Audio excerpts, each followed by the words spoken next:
Ang atong tema karong adlaw, sub-theme, in relation sa atong main theme nga nag-ingon Santiago Apostol, giya sa pagpaminaw alang sa kahiusahan sa simbahan.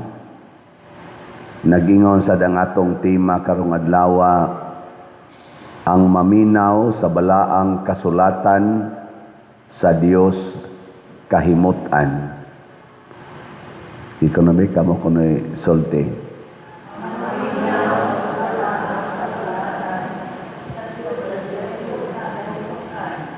Kadtong nakalahos og sulti, gikahimutan na mos Ginoo.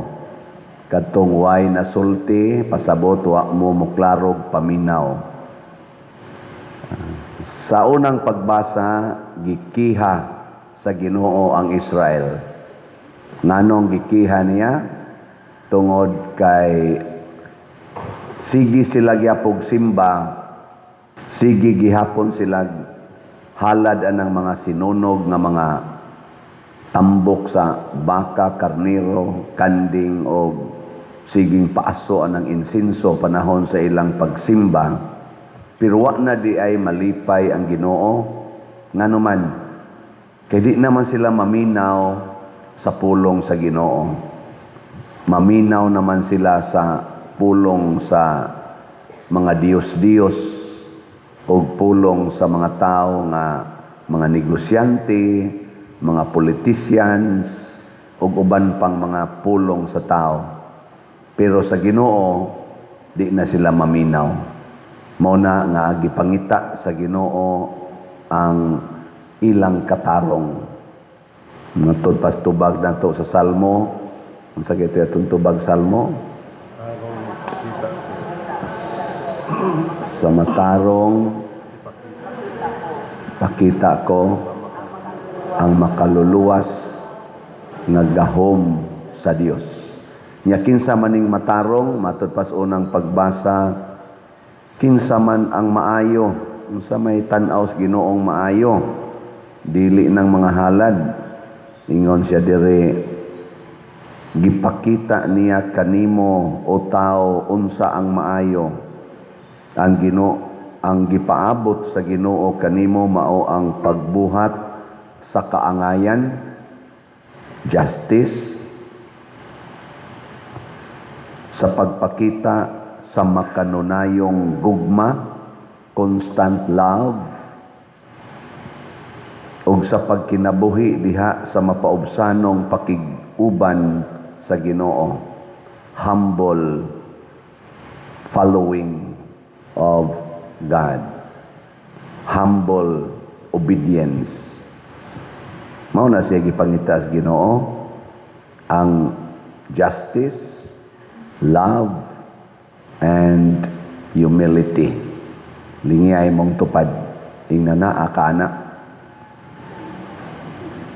Ingna ba? Ingna na baka ana. Naawa. Kinsay mo ingon dinhi, Pader, sud sa buwan sa Hulyo, wa na jud ko makayaw-yaw, makapangasaba didto sa among balay. Tasa nga mo? Wow, naay tulo ka buok, upat. Niya kamong uban, unsa man day mo? Ngasaba, yaw-yaw. Niyahay naman tong constant love. Wag tang.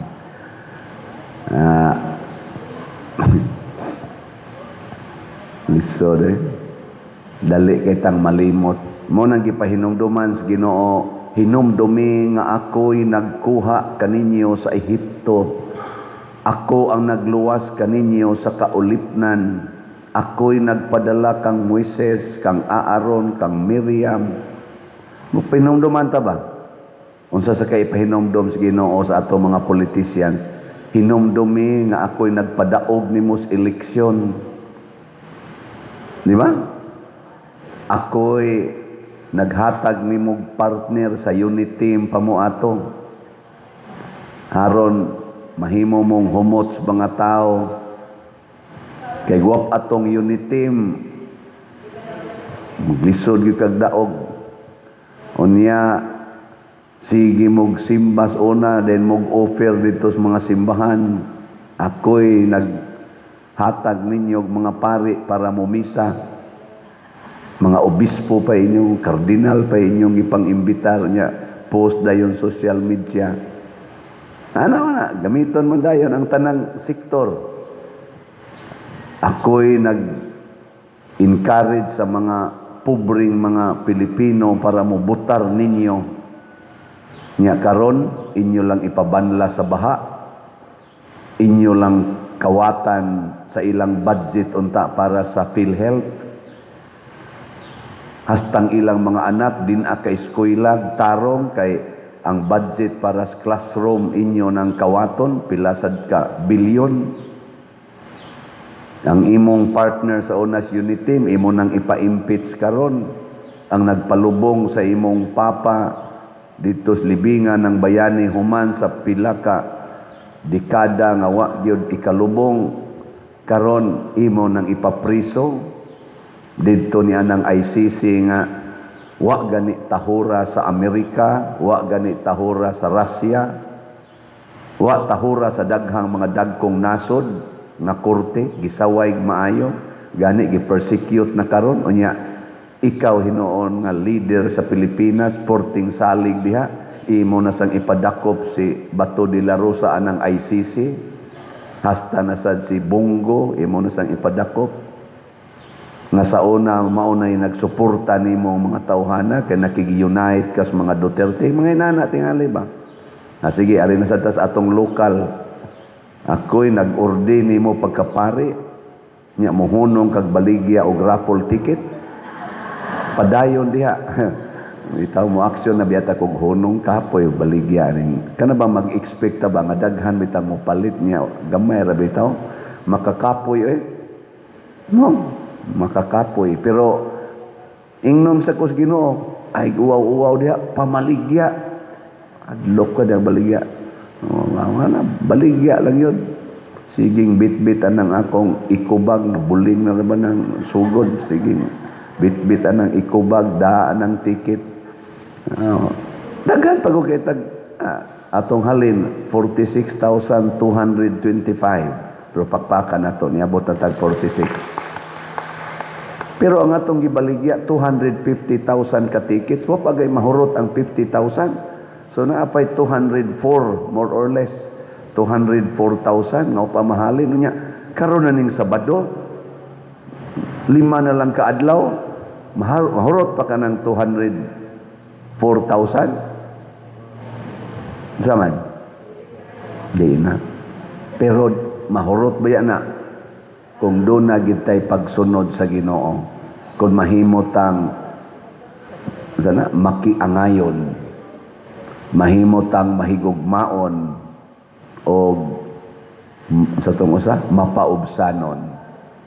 Kana bang kamaotang maminaw sa pulong sa Ginoo. Tanawa diri sa atong ebanghelyo, nasuko ang Ginoo kay nangayo silag milagro.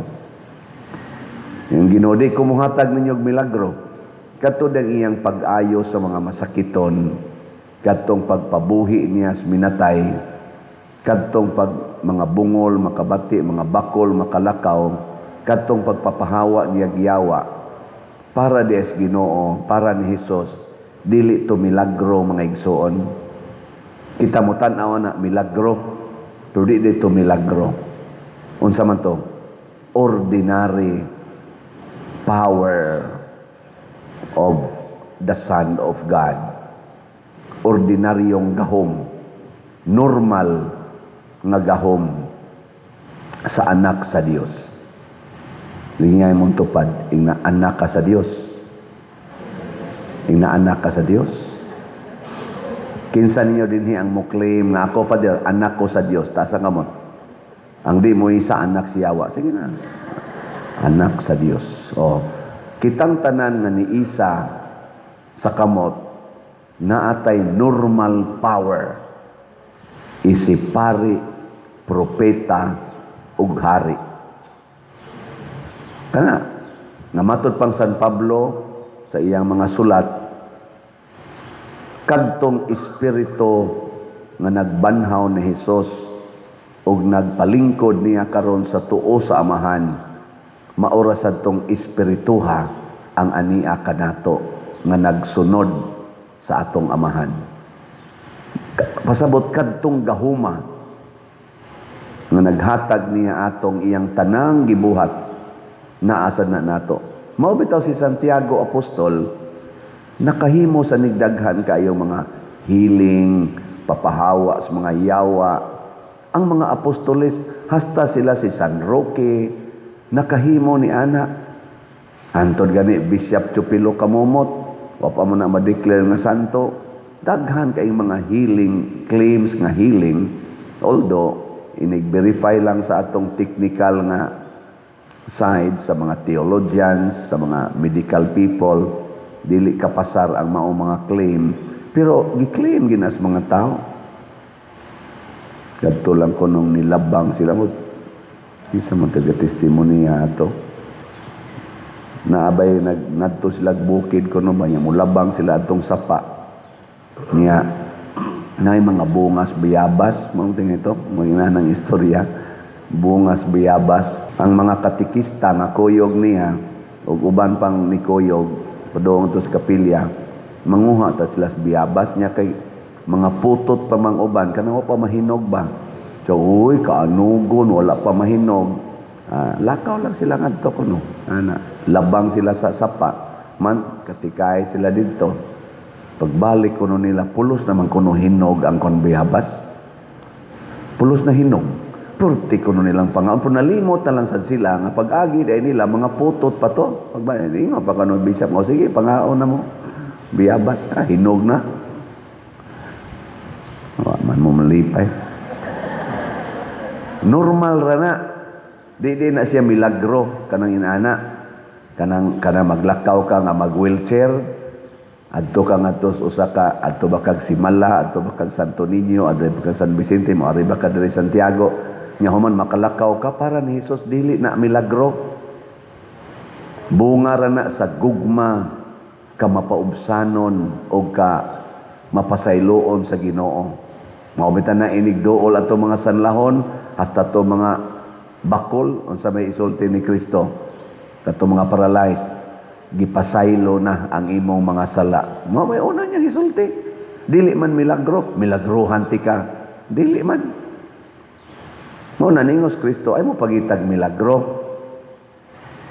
Buhata noon ninyo ang sugo sa Ginoo, ang gisugo sa Ginoo. Mo nang iyang gihisgutan si Hunas, ni sabsudyaan gid mo ni taga Ninibe kay nituman sila sa pulong sa Dios nga gisangyaw ni Hunas. Hasta gani kadtong rayna sa bagatan mi panaw og katunga sa kalibutan kay maminaw ra gyud sa pulong sa Dios gikan sa bakba ni Solomon. Nya ningon siya, timan dinhi ani ay labaw pa kang Hunas og ni Solomon. Muna paminaw gyud mo. Kaya ang Ginoo na rin nagsulti ninyo nga hutdag yung palit ang raffle ticket. Nya unsa may buhaton, pulong yapos Ginoo sundon, pauli sa inyo, ibaligya ang tanan mong katigayunan ug ang halin ipalit og raffle ticket. Imagine ako no ninyo. Kitang tanan din hirong nanimba. Kita lang usa ug kana rong naminaw diha sa atong online mass. Ibaligya lang kuno ninyo tanan yung refrigerator, TV, sakyanan. Aylan ng cellphone kay mo communicate pa man mo. Kanang laptop pwede ra nagibaligya. No, kana lang usang upat. Unsa to? TV, refrigerator, sakyanan o laptop. Nya ang halin ipalit og raffle ticket. Ikaugma or sunod karong Sabado unsa kay mahitabo? Mahurot dili. Hurot niya ipakapin nato ikalima. Tanan ninyong savings nga kwarta karon. Binli lang og 1,000 pesos. Tanan ninyong savings nga kwarta karon. Binli lang og 1,000 pesos. Withdraw tanan nya ipalit dayon og raffle ticket. Unsay mahitabo? Hurot. Pero nganong dili man na nato buhaton kay di ta maminaw sa pulong sa Ginoo. Ang pulong sa tao nga maogi mag-ingon, ayaw ka nang sakyanan nimo, makaluwas biya na nimo, di na ka maglakaw, kanang imong rape, may biya na kay dili mapanos ang imong mga gipalit, ang kanang imong kanang TV, may biya la sana matanaw-tanaw ka kita kadagko ba nindot man natanaw dagko ang naong tao. Pero na kay cellphone na diha ang TV, di ba? Ana man diha. Ang tanaw jud kanang dako, baligya lang na. Nya dayon moingon sa dayon sila nga ayaw ka nang imong savings for your future baya na, for your future. Sa to pa ang Ginoo na di dili na din nimo future, ang simbahan di dili na di to secure your future, ang imo na di savings. Mo lay gisaway ni Hesus pagkadautan. Unya ini kasakit nimo, hurot na imong savings, siging dialysis, siging chemo, paupiraan ng kasing-kasing, tindagkuab, paupiraan ng mga tumors, nahurot na imong savings, nakautang pag yung kag mga 200 ngadtos 1 million, unya mo ari din kaspari, magsuwat dayon ka pa dir, tabangi ko, hapit na mo 1 million ang akong bayronon, ako pila kay gipalit raffle ticket ani ay. Maningil dayon diri, baka kapalit raffle ticket. Mao na ang kihas Ginoo diri sa unang pagbasa, gipahinumduman sa Ginoo. Muduo la mo nako kung magkalisod na may na gani mo, wa gyud mo ipagpaminaw sa akong pulong. Mao na niingon ta ang maminaw sa balaang sa to. Limot man ang kwato. Ang maminaw sa balaang kasulatan sa Dios kahimutan. Ana. Unsa man di ang milagro nga gipasabot sa Ginoo? Ingon siya, usa ra gyud ka milagro akong ipakita ninyo. Ang milagro nga nahitabo ni Jonas. Nga si Jonas or Jonas didto sa tiyan sa isda tulo ka adlaw, tulo ka gabi. Siya sad kuno didto sa ilawom sa yuta tulo sad ka adlaw ug tulo ka gabi. Nya human mabanhaw siya. Ang milagro gid ang tinuod kana dayang mabanhaw ta.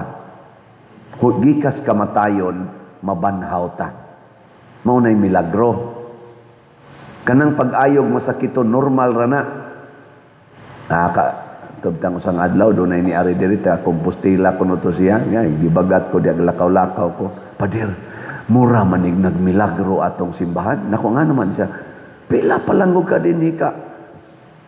Tuig na ko, wapay tuig ko, kanang buwan pa, karon pang August 5, kana, pila ka buwan, kaning nahitabo pa din, ko kakitaan ni sa sukad ko din na tao, Nako, mura mo kag nagmilagro, akong nahuna, may lang kang sulti, palit baka kag raffle ticket ka, sigil kag dahil diya.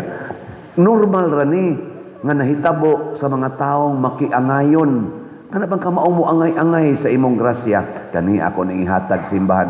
Ug kitang tanan, ang ako lang follower sa social media, abot ko nagpila na ron sa YouTube lang daan, 297,000. Unya kita dinhi, ibutang to, i-minus lang sa nato ni dinhi. Kana lang 297,000 nga follower nako sa YouTube. Plus pag yun sa katong follow dito sa Facebook, napay nag-reel, kadungog sa na silang natay raffle ticket. Kamao lang na silang muangay-angay ba, makiangayon. Karong adlaw mo palit kog duha ka raffle ticket. Siya nga ng 297, i-round off lang na itong 200,000. 200,000 ang mo palitag sa katikit gikan karon hangtod karong Sabado. Nanatay 200,000 katikits nga madawat. Iangay-angay lang ba? Makiangayon ang tawag ana. Awa mo kakwan? Feel? Angay-angay ba? Karon iguli na ko sa amo, ako lang ning binlag 500 igo na ni para karong kutob sa Domingo among kaon nya kay 5,000 man kaning 4,500 ipalit ko ni raffle ticket. O ana. Pilay savings nato diha dai mo ingon ang bana siya. Naatay na tigom ditong 20,000 isa. Binli lang ng 2,000 day kay ang sobra atong ipalit og raffle ticket, nayabag ka diya sa, ay, so, simbahan na gud na, palit na sa kag 18,000 nga, kana ganing ticket gikan karon hangtod Biyernes nya ang usa sa dito mangutana musta man ang ato diyang tindahan pila may halin karon halinan ta diri og mga 5,000 sa binli lang nag 500 kay kahalin naman sa taugma nya kanang 4-5 ato nang ipalit og raffle ticket ana ba yang usay sa duha man ikabuk atong sakyanan SUV pagyod iko ana dito baligya ng usa niya, bilin lang ng usa. Hay man ito baligya ni kaning Mercedes-Benz o kaning ni ang Fortuner. Kana lang Fortuner, Mercedes-Benz, ligon-ligo na. Ligya. Ikahalin, imo dayong ipalit og raffle ticket. Ing kadugay mo sana mahalin pa dir. Aw imo na lang i-loan daan para mahalin. Na may financing. Pila ra may pag-ani mo ihatag nimo sa financing, nya human imo dayong kuaon ang iyang proceeds sila na mo baligya ato pananglitan dawato na nilag ka pila may dawat anas financing may wala kuha na lang na 300,000 nya ibaligya na namog 700,000 so sige diha na ninyo nya ang 300,000 ihatag kay dadon day na nako simbahan karon ako ipalit og raffle ticket unya ug mo na buhaton natong tanan.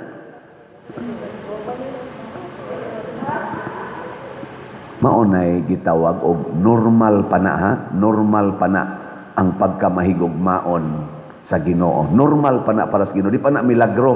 Pero igtanaw na to nga mahurot ning 200,000 ka tickets. Makain ko, hala, nagmilagro. Pero atong kapilinya, ako lang hisgutan, si Mama Mary, ato mo sana din hingkoan, segunda patron. Katong kapilinya ba, di Fatima. Gidool ko ni Bishop Ruben Labajo, May 2021 nako na pa may fundraising ani man ning taga kami adto na pa may fundraising Monsignor pa man to siya ato murag karon pagitingali ng July ito ingon ni siya nga para retablo ba 2.5 million siya sige lang willing to wait may Padre siyan ana pagka July end of July nahurot na raise na to namong para sa retablo. Pagka August 8, 2021, nisugod ko raise adtong to ang kapilinya di Fatima. Ang among erase nga kwarta 30 million. Nisugod ko close among fundraising nako focus taron sa pagtabang sa kapilinya di Fatima. Pagka October 2, gikan August 8 nya October 2 na-remit nako ang katapusan namong kolekta og naka-raise nami sa 30 million. August 8 to October 2, September, October, wa kabot og 2 months. Nya pag konsekresyon na sad. Konsekresyon April 4, 2022, giingnan na sa kong Monsignor Ruben pagka January 13 Brother Sian, ikaw gyapoy mag-raise 10 million nga budget ha. Nako, uy ato sa tong kwentahon tong 30 million aka nang Monsignor ug nahuroton. Ayaw na to para mo to construction kani para na sa ni konsekresyon. Namo to nga nisugod na sa mig January 19, 2022. Pagka March 13 na raise na sa namo ang 10 million para sa consecration. Kutob sa nipakpak musunod tas akong gisulti ha. Sige na.